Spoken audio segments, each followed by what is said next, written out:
Bienvenue à tous à ce journal sur Canal Congo Télévision. N'a-t-il ou pas démissionné de son poste de premier vice-président de l'Assemblée nationale? En tout cas, la nouvelle sur Jean-Marc Kabound a circulé ce vendredi. Elle a fait du buzz sur les réseaux sociaux après son tweet. Et du côté de l'UDPS, où il est président intérimaire, certains militants ont manifesté leur mécontentement face à cette décision. Suivez.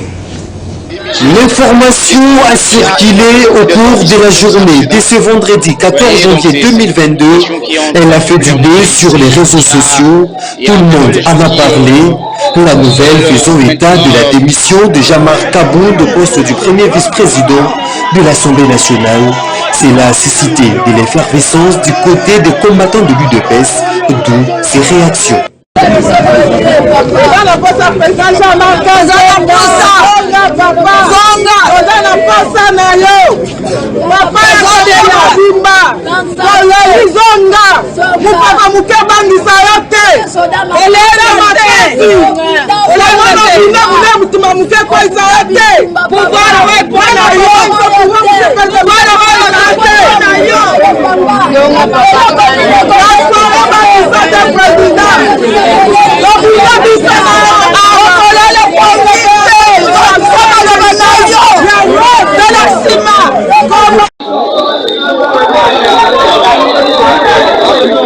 L'honorable Jean-Marc Kabound vient de démissionner. Il y a énormément du désordre ici au niveau de sa résidence. Vous voyez, donc c'est toute une population qui est en train de pleurnicher ici. Il y a vraiment les gens qui veulent maintenant, comme vous voyez la dame, elle pleure, la dame pleure, les décisions sont tombées. Donc il y a ici pas mal d'émotions, ici. L'honorable Jean-Marc Kabound vient de démissionner,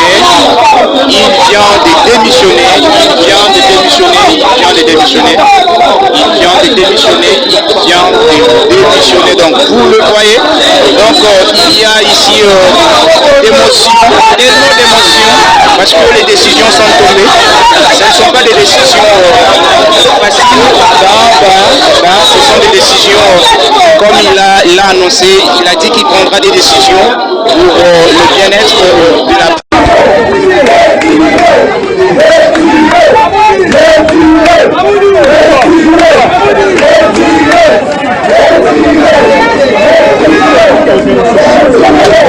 Jean-Marc Kabound a reçu dans la matinée de ce vendredi le président de l'Assemblée nationale, Christophe Mbosso. Au sorti de leurs entretiens, adressé un mot aux militants de l'UDPS venus protester contre la démission annoncée de son adjoint à la Chambre basse du Parlement.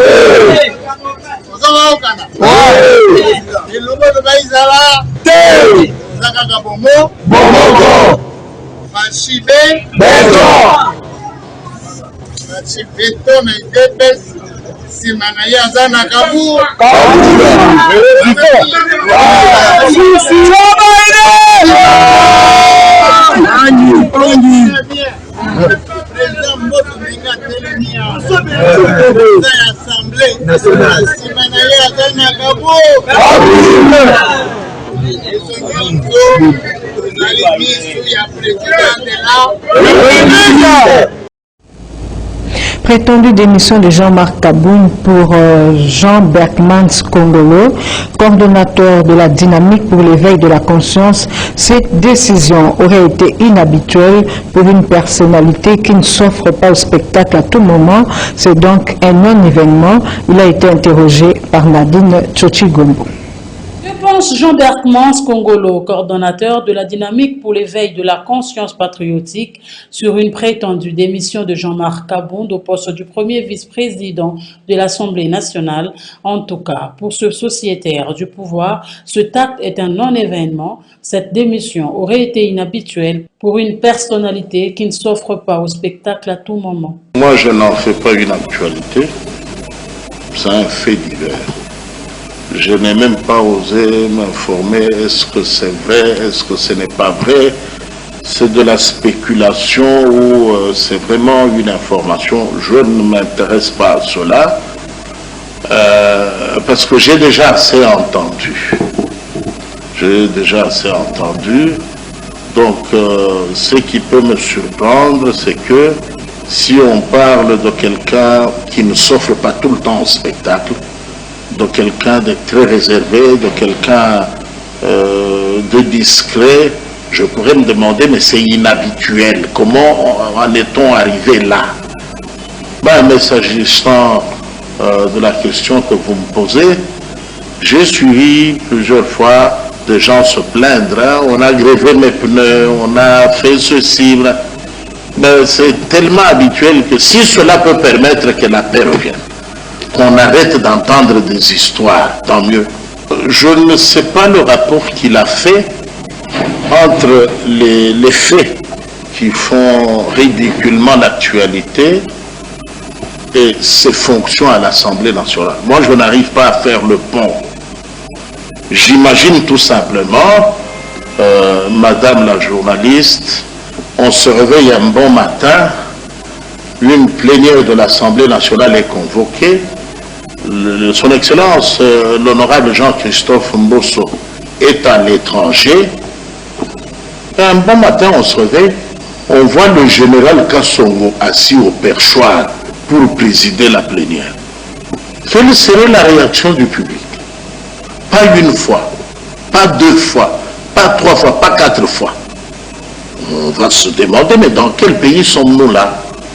Général Kassongo, Silvano, assis sur le perchoir de l'Assemblée nationale pour présider une plénière. Madame, je n'ai pas vocation de vous poser des questions, mais la tête que vous faites me renseigne que c'est un scandale inacceptable. Pourtant, nous avons vu autant de fois l'honorable Jean-Marc Kabound dans le rôle du général Kassongo. Ça n'a pas étonné les gens outre mesure. Nous avons vu l'honorable Jean-Marc Kabound plus d'une fois dans le rôle du général Silvano Kassongo. C'est comme ça que je vous ai posé cette question. L'opinion peut... Il s'est tenu le jeudi 13 janvier au cabinet du ministre de la Santé publique, Hygiène et Prévention une grande réunion sur les actions prioritaires à impact visible à mener dans les provinces de l'espace Grand Équateur au premier trimestre de l'année 2022. Autre détail dans ce reportage signé Maxime Makab. À l'absence du ministre de la Santé publique, Jean-Jacques Mbongani, empêché pour des raisons d'État, la vice-ministre Véronique Kilumba a présidé cette rencontre qui a connu la participation du secrétaire général à la santé publique, hygiène et prévention, des directeurs et autres responsables de programmes techniques, les cadres du ministère ainsi que le partenaire du ministère. En séjour à Kinshasa, le chef de zone de la province du Sud Ubangi a été également convié à cette rencontre. Ensemble, ils ont décortiqué la situation et identifié les défis sanitaires sur l'ensemble de la région du Grand Équateur qui est constituée de 5 provinces, à savoir la Mongala, la Chuapa, le Nord et Sud Ubangi et l'Équateur. Au cours de cette réunion, la direction d'études et planification a fait une présentation des actions prioritaires du Grand Équateur en faisant un focus en termes de besoins exprimés par chacune de ces provinces. Il s'agit notamment de la réhabilitation des structures sanitaires de l'État, la dotation de matériels médicaux, l'approvisionnement en médicaments et les renforcements de plateaux techniques. Nous sommes venus ici pour répondre à une invitation de son Excellence, Monsieur le ministre de la Santé publique, qui, sur l'instruction du chef de l'État, nous a demandé de réfléchir pour répondre aux attentes du chef de l'État par rapport à ce qu'il voudrait que la situation soit dans la province du Grand Équateur en matière de santé. Et cela, c'est au vu des leçons qu'il a tirées sur le terrain lors de sa dernière tournée dans le Grand Kasaï. Et pour cela, le ministre nous a réunis, les partenaires, le cadre du ministère, pour essayer de voir, faire le point, quelle est la situation actuelle à l'Équateur en termes d'infrastructures sanitaires, de matériels médicaux, des médicaments et d'autres activités et comment nous devons travailler rapidement pour que la situation s'améliore dans les 2 ou 3 prochains mois. Donc nous nous sommes rendus compte que dans le Grand Équateur, nous avons des matériels médicaux qui sont prépositionnés là-bas depuis un certain nombre d'années, mais qui ne sont pas encore installés. Donc rapidement, on va faire une mission d'évaluation pour voir l'état, disons, ce qui existe encore sur le terrain et dépêcher nos ingénieurs pour procéder au montage et à l'installation de ces matériels. De deux, on a vu qu'il y a des infrastructures sanitaires qui sont dans une situation qui nécessite la réhabilitation. Bien sûr, on va se mettre dans le processus et il y a aussi des infrastructures qui vont demander carrément la reconstruction. Et aussi, on a identifié qu'au niveau de Kinshasa, nous avons des médicaments qui sont disponibles et on va rapidement travailler avec les différents projets pour que les médicaments soient déployés dans la Grande Équateur rapidement. Oui, dans le contexte de Covid-19, en dehors de ce qui se fait sur le terrain, donc dans le cadre de notre intervention, que Son Excellence est diligente, c'est de rendre disponible l'oxygène. Donc on va envoyer rapidement sur le terrain des unités de production de l'oxygène, en dehors des médicaments, des tests, de diagnostic. Toutefois, les participants ont fait des propositions contenues dans une feuille de route qui sera étudiée par le ministre de la Santé publique, Hygiène et Prévention, Dr Jean-Jacques Mbongani, qui va par la suite décider sur sa politique d'exécution et c'est là conformément à la vision du chef de l'État en matière de la couverture santé universelle pour le bien-être de la population du Grand Équateur. Et puis cette assurance du secrétaire général au sport Barthélemy Okito, la 9e édition des Jeux de la francophonie aura bel et bien lieu du 19 au 28 août 2022 à Kinshasa. Il n'y a aucun problème, a-t-il dit au micro de Pauline Mboyo. En ce qui concerne le jeu, il n'y a aucun problème. Il n'y a aucun problème. Les 9e Jeux de la francophonie auront bel et bien lieu à Kinshasa du 19 au 28 août 2022. D'ici fin juin, tout sera en place, rassure Barthélemy Okito, secrétaire général au sport. J'ai longuement échangé il y a 2 jours, 48 heures avec le directeur national des Jeux, M. Isno Kwanja. On a beaucoup échangé, on a parlé même pendant 2 heures. Il n'y a aucun problème. En ce qui concerne le jeu, on va construire des gymnases. Un gymnase généré et l'ancien stadium, ici au stade de Martyrs. On va continuer à réhabiliter le stade de Martyrs. On va mettre la piste d'athlétisme au terrain annexe. Et puis, au stade, vous voyez, dans les environs, il y a le verde qu'on construit.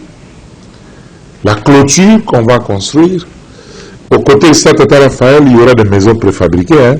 On va loger dans le hein. Au moment où je parle, c'est déjà commandé. Ce sont des préfabriqués. Ce sera possible avec... Les préfabriqués, c'est déjà commandé, c'est 2 mois de fabrication. Et puis, 2 mois de transport dans l'eau et 2 mois de montage. 6 mois. Nous sommes en janvier. Si tu prends 2 mois, 2 mois, au plus tard le 15 juin, tout sera en place. Tu as vu maintenant, tu as rencontré quelqu'un qui venait dans mon bureau pour dire que la semaine prochaine déjà, il va commander le toit métallique des 2 stadiums, 2 mois, hein, dans l'eau 2 mois. D'ailleurs, on est en train de voir comment on va exonérer tout ça, et le montage 2 mois. Donc, disons plus tard, fin juin, tout sera déjà en place, il y aura les Jeux. La date est maintenue du 19 au 28 août 2022. Et puis face au relâchement constaté dans les gestes barrières contre la Covid-19, le commissaire provincial de la police générale, Sylvano Kassongo, a réuni les tenanciers, bourgmestres et commandants des Souciat pour un rappel à l'ordre. Désormais, toute activité est suspendue à partir de 23 h. Le port de masque est obligatoire et la police va arrêter tout contrevenant. Suivez plutôt ce reportage de la presse de la police. C'est un véritable rappel à l'ordre à l'intention des tenanciers, bourgmestres et commandants sous-siat de la ville-province de Kinshasa par le commissaire provincial de la police, Silvano Kasongo, face au relâchement constaté dans les mesures barrières contre le Covid-19. Les mesures édictées par les autorités du pays face à la 4e vague du coronavirus étant sabotées par certains Kinois, le commissaire provincial de la police est clair, la loi doit s'appliquer dans toute sa rigueur. Compte tenu de la pandémie, aujourd'hui il y a croissance encore de la maladie avec la 4e vague. Les gens ne portent pas le masque. Et en plus de cela, le boîte de nuit ouvre jusqu'à 2h, 3h du matin. Ils violent l'arrêté du gouverneur. C'est pourquoi on les a rappelés à l'ordre. On a fait la réunion ensemble avec le bourgmestre pour leur dire que dorénavant, ils doivent respecter. 23h, tout le monde doit fermer. Que ce soit les boîtes de nuit, que ce soit les restaurants, que ce soit toute activité est suspendue à partir de 23h. Et la police sera sur le terrain pour arrêter tout contrevenant. On sera, il n'y aura pas de trafic de voies, qui que vous soyez, nationaux ou étrangers. Il n'y aura pas de poids de mesure. La police sera partout pour traquer tous ces inciviques qui ne veulent pas respecter la loi.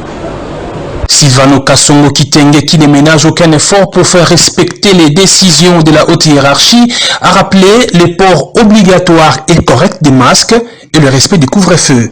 À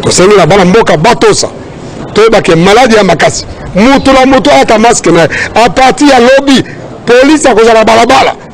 Basiate nyos, basiate ribe nyos. Basu siate na balabala nyos, police a causé la balabala. Oza la cash nete bakangio, batio wana ofuti amande 10 000 francs. Bapiso kitasi na yo, ok. Ceux qui ont monté, balemi la police. Ti tango ofuta 10 000 francs. Message capté 5 sur 5 par les bourgmestres présents à cette communication du commissaire provincial de la police ville de Kinshasa. Ils ont promis de faire respecter ces mesures dans leur municipalité. Le bourgmestre est là pour mettre en application, en exécution, les décisions prises par l'autorité. Raison pour laquelle le commissaire provincial de la ville de Kinshasa nous a réunis tous autour de lui, c'est-à-dire le bourgmestre, le commandant SIAT ainsi que les tenanciers. C'est suite à toutes ces accusations-là. Ainsi donc, les éléments de la police seront sans pardon dans les rues de la capitale. À bon entendeur, salut. Dans le nord Ubangi s'observe un relâchement caractérisé par le déni de la maladie à coronavirus, une situation qui crée l'augmentation du nombre de cas. À ce jour, la province a enregistré environ 260 cas positifs, 13 décès, 80 cas actifs sous traitement, comme le précise le chef de la division provinciale de la santé nord Ubangi au micro de notre correspondant sur place, Didier Dutimou.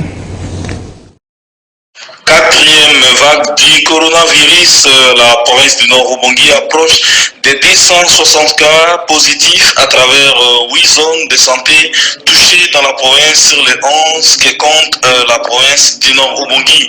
Jusqu'à mardi dernier, on était à 256 cas avec notamment 13 décès, a dit le chef de la division provinciale de la santé du Nord-Ubangi, Dr Davos Danvenet, prévient que si on n'adopte pas un comportement responsable, il y a un risque qu'on enregistre encore beaucoup plus de cas. Davos Danvenet.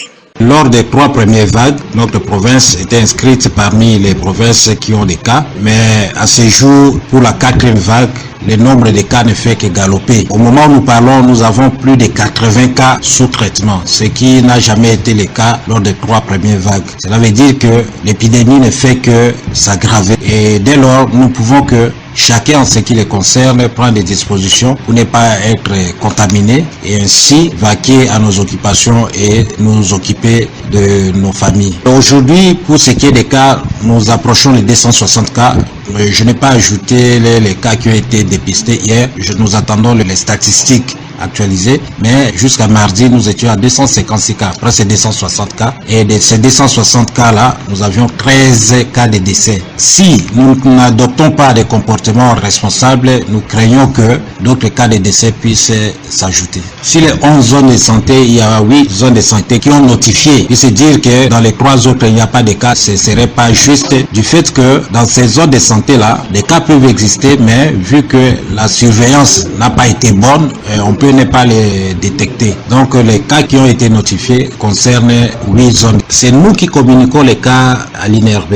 Mais dès lors qu'il y a un petit retard lié aux caprices techniques tels que nous ne sommes pas en mesure de télécharger les données et envoyer avant que l'INRB ne puisse actualiser ces données-là ne peuvent pas être prises en compte immédiatement. C'est ça qui explique ces écarts-là. Depuis la ville de Gbadolité, province du Nord-Ubangi, Didier Doutimo, CCTV Ralik. Prestation de serment de 3 nouveaux membres de la CENI devant la Cour constitutionnelle. L'analyste politique Loulou Douli plaide en faveur d'un dialogue franc entre acteurs politiques, parties prenantes au processus électoral, car, dit-il, le forcing va plonger le pays dans le chaos. Il s'est exprimé au micro de Maxime Makabou et Niwa Pezo. Suivez. La prestation de serment jeudi de 3 nouveaux membres de la Commission électorale nationale indépendante CENI, issus de la composante opposition devant la Cour constitutionnelle, Maître Loulou Douli Moudou reste convaincu que seul un dialogue franc entre parties prenantes balisera le chemin pour les élections transparentes et apaisées en RDC. Les élections apaisées, les élections transparentes, selon la volonté du constituant, a exigé à ce que tout le monde, toutes les parties prenantes se mettent autour d'une table et se mettent ensemble. Alors si, quand vous me parlez de la fiche, la liste est complète, soit la fiche est déjà bien garnie, moi je vous dis tout simplement qu'il faut vous poser la question quand l'institution, ou soit son animateur, Mosso, a écrit la lettre, il avait écrit la lettre aux responsables de ceux-là qui devraient envoyer, n'est-ce pas, leurs délégués. Nous citons la Mouka, je crois pas, la Mouka et Chibanda ont reçu des lettres comme quoi ils devraient envoyer les mains. Mais leur réponse c'était quoi? Ils ont dit qu'ils ne sont pas prêts, ils ont donné les préalables pour signifier à Mosso, monsieur le président Mosso, qu'ils ne sont pas prêts d'envoyer leurs délégués à partir du moment où il y avait des conditionnalités. Donc partant de ces conditionnalités, nous devons nous poser la question s'ils ont trouvé un compromis. Alors ici, je voulais rappeler à tout le monde que les dialogues dont nous parlons pour l'organisation des élections, ce n'est pas les dialogues pour gouverner les institutions. Non, non, non.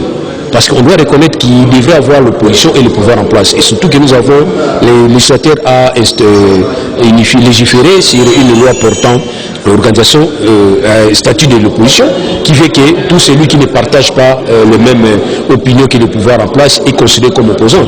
Donc il devait avoir des opposants et le pouvoir en place. Mais en ce qui concerne l'organisation des élections, je vous assure, la volonté du constituant voulait que toutes les parties prenantes soient sur la même diapason pour permettre à ce que puissent organiser l'élection d'ensemble. C'est ainsi, vous avez remarqué comme les élections de 2018 a été organisées, toutes les parties y étaient. Donc voilà pourquoi j'insiste pour dire que s'il y a déjà un faux départ, nous risquons de mal à arriver.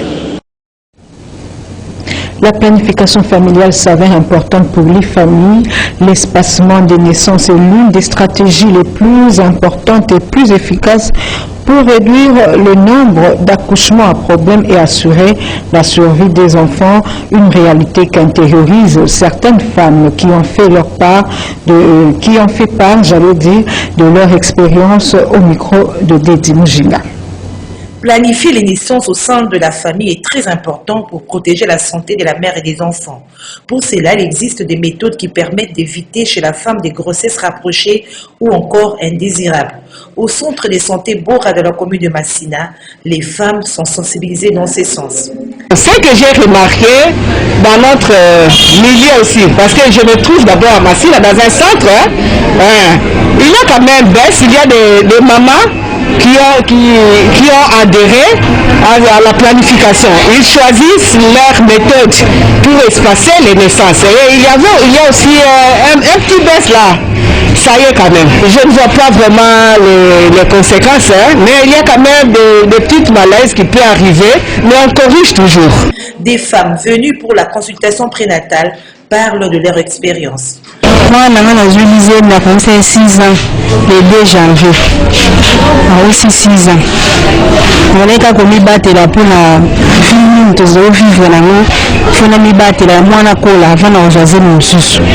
Même j'ai bien parce que j'ai aidé ma tête de l'eau, Vazaï Kobota, Kosama Koyeba, moi, on a 2 mois à Juzemi, moi, on a 1 mois, une année à Juzemi, donc, moi, on a Bazobeba, on a Bazeli, Bazokoufa, donc, et protéger presque 1000 bateaux de l'eau, et ça, moi, bien à Nandé, conseil de tout ce qu'il y a banana nikié, et ça, comme bien, ça, jeunesse na bango, oh, Bazolo, la Bazeli, Babel, ça n'est pas jeunesse na bango, bon, ça, on a pas ça qui est pas la mi-balé, alors, moi, Bazeli, mi-balé, après, la Sina, avec aux aliments là-bas, Bazeli, mes yeux à thé, conséquence, on a une famille. Conseil Zagaka, Bazwa, Tonga, on a pu garder, Bango, pour l'objet na bango, Baïba, Simbabana. Outre la planification familiale, ces femmes sont aussi sensibilisées sur la lutte contre la Covid-19. Alors, ce que je peux demander à toutes les mamans et à toute la population de Massina, que le Covid existe, le 4e vague existe, parce qu'il y a des gens qui souffrent, mais ils font semblant. Mais la pathologie est là, la maladie est là. Alors, ce que je peux demander à la population, vraiment de respecter les gestes barrières. Et à la fin, je peux demander à toute la population d'accepter d'être vaccinée. Moi-même, docteur, j'ai été vacciné. Alors, il faut se faire vacciner. Voilà, c'est par ici que nous mettons un terme à cette édition du journal sur Canal Congo Télévision. Merci de l'avoir suivi.